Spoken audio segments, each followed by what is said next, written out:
तो सबसे बड़ी बात यह है कि ये इतना सारा जो फंडिंग है, आखिरकार ये फंडिंग कहाँ से आ रही है? कहीं ये सरकार को, कहीं देश को डिस्टेबलाइज करने के लिए, जिस प्रकार से हम हमेशा कहते हैं कि फॉरेन फंडिंग का इस्तेमाल ये लोग लगातार करते भी हैं। दोस्तों, जब सवालों का जवाब मुश्किल हो जाए तो बहस का रुख बदलना आसान हो जाता है।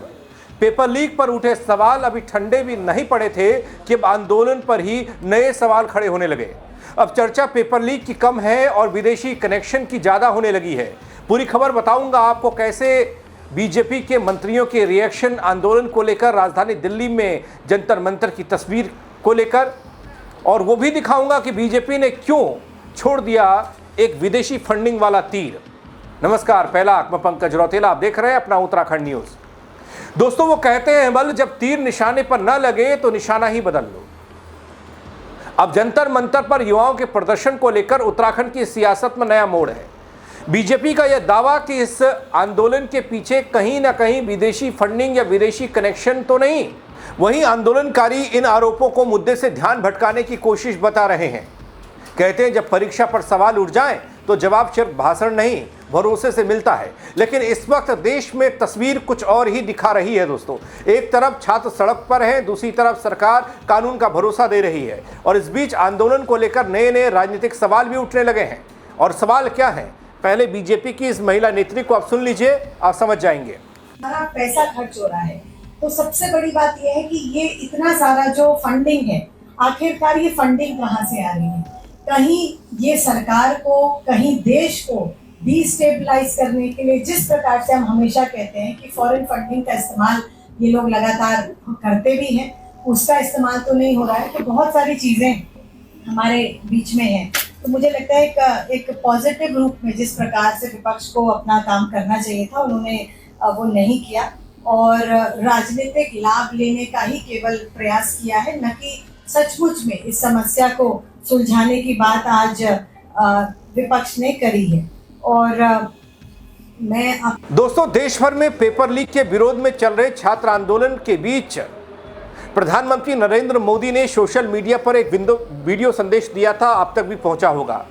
प्रधानमंत्री ने उस संदेश में कहा कि उनकी सरकार पेपर लीक जैसे मामलों पर सख्त कार्रवाई के लिए प्रतिबद्ध है और भविष्य में ऐसी घटनाओं को रोकने के लिए संसद में मजबूत कानून लाया जाएगा।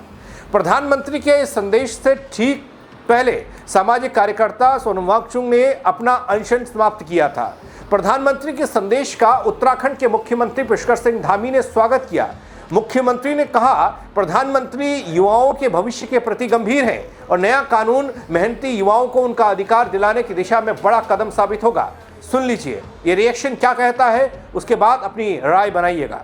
देखिए, देश आज़ादी के बाद जितने देश के ऐसे ज्वलंत मुद्दे थे जो जनता से जुड़े हुए थे, यहाँ के नौजवानों से जुड़े हों, गरीबी उन्मूलन से जुड़े हों, ऐतिहासिक निर्णय लेने हों, अनसुलझे अनेक मुद्दों को प्रधानमंत्री आदरणीय नरेंद्र मोदी जी ने ही जो है उनको सुलझाया है और उनके सख्त प्रावधान किए हैं।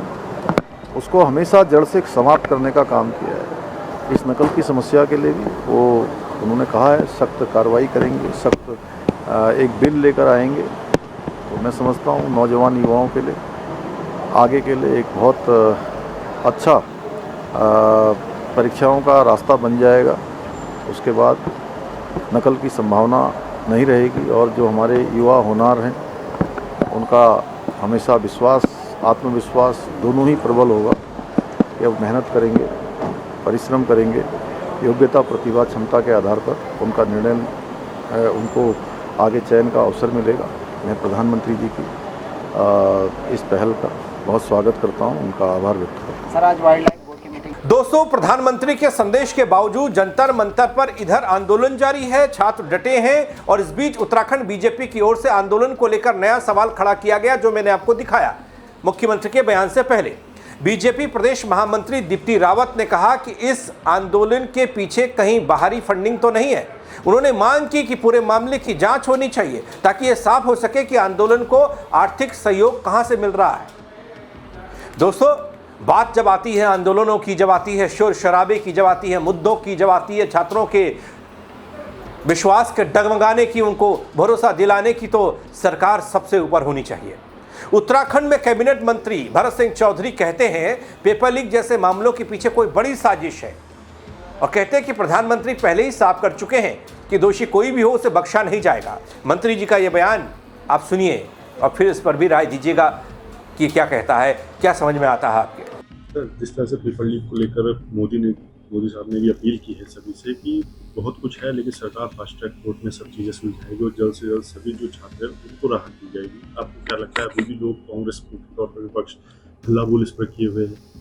देखिए, ये जो सब कुछ हो रहा है, लगता है कि साजिशन इस तरह की हरकतें हो रही हैं, इनमें से किसी को भी बख्शा नहीं जाएगा। ये बहुत गंभीर अपराध है। माननीय प्रधानमंत्री जी ने भी इस बात को कहा है कि चाहे कोई भी हो, किसी को भी छोड़ा नहीं जाएगा और फास्ट ट्रैक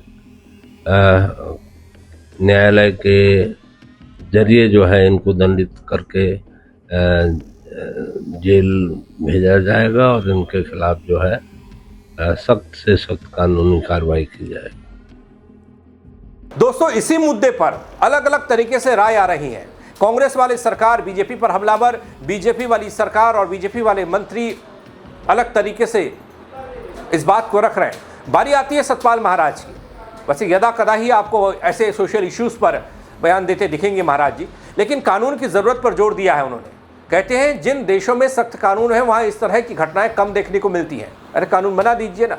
उन्होंने उम्मीद जताई कि भारत में भी ऐसा ही कानून होगा जिससे पेपर लीक जैसे अपराधों पर प्रभावी तरीके से रोक लगेगी। मैं सबसे आग्रह करूंगा कि समय माननीय प्रधानमंत्री जी ने भी विश्वास दिलाया है कि हम कड़े से कड़े कानून बनाएंगे इसके लिए निश्चित रूप में। और आपको पता है हमारे समाज के अंदर जो कमियां हैं उनको देखते हुए कड़े कानूनों की आवश्यकता है। और निश्चित रूप में आप देखेंगे कि अरब कंट्रीज के अंदर ऐसा नहीं होता है क्योंकि कड़े कानून हैं। तो माननीय प्रधानमंत्री जी ने भी कह दिया है कड़े कानून बनेंगे निश्चित रूप में और जो दोषी हैं वो दंडित। अब दोस्तों, फिलहाल तस्वीर साफ है। एक तरफ जंतर मंतर आंदोलन जारी है, उत्तराखंड के कई शहरों में, कई जिलों में, पहाड़ से लेकर मैदान तक में शोर हो रहा है। दूसरी तरफ सरकार सख्त कानून का भरोसा दे रही, चाहे केंद्र की सरकार हो या फिर अपनी उत्तराखंड की सरकार। वहीं राजनीतिक बयानबाजी भी तेज हुई है। एक सवाल यहाँ हो सकता है दोस्तों, हमारे उत्तराखंड में नकल विरोधी सख्त कानून होने के बावजूद ईटीयू में एक पेपर लीक हो गया। अभी ताज़ा खबर है, गिरफ्तारी हुई है, पुलिस जांच पड़ताल कर रही है। तो फिर सख्त कानून होने का क्या मतलब है? क्या ये जो नया कानून जिसको बनाने की बात की जा रही है देश के फलक पर, युवाओं का भरोसा लौटा पाएगा? उत्तराखंड वालों का तो नहीं लौटा बल। क्या पेपर लीक पर हमेशा के लिए रोक लग पाएगी? उत्तराखंड में तो नहीं लग पाई बल। क्या आंदोलन की आवाज़ कानून बनने तक जारी रहेगी? अभी तो शोर यही कह रहा है। इन सवालों का जवाब आने वाले दिनों की राजनीति और संसद दोनों तय करेंगी दोस्तों। लेकिन आपकी राय बड़ी महत्वपूर्ण है। आप क्या कहेंगे इस खबर को लेकर, इन बयानों को लेकर, इस शोर को लेकर? कमेंट के जरिए अपनी राय दीजिएगा, शेयर कीजिएगा खबर को ताकि और लोग भी देख पाएं, समझ पाएं। मेरे साथ जुड़ने के लिए बहुत शुक्रिया। हाँ, फेसबुक पर देख रहे हैं फॉलो जरूर कर लीजिएगा दोस्तों। यूट्यूब पर देख रहे हैं सब्सक्राइब नहीं किया है वो कर दीजिएगा। जय उत्तराखंड। तो सबसे बड़ी बात यह है कि ये इतना सारा जो फंडिंग है, आखिरकार ये फंडिंग कहाँ से आ रही है? कहीं ये सरकार को, कहीं देश को डिस्टेबलाइज करने के लिए, जिस प्रकार से हम हमेशा कहते हैं कि फॉरेन फंडिंग का इस्तेमाल ये लोग लगातार करते भी हैं,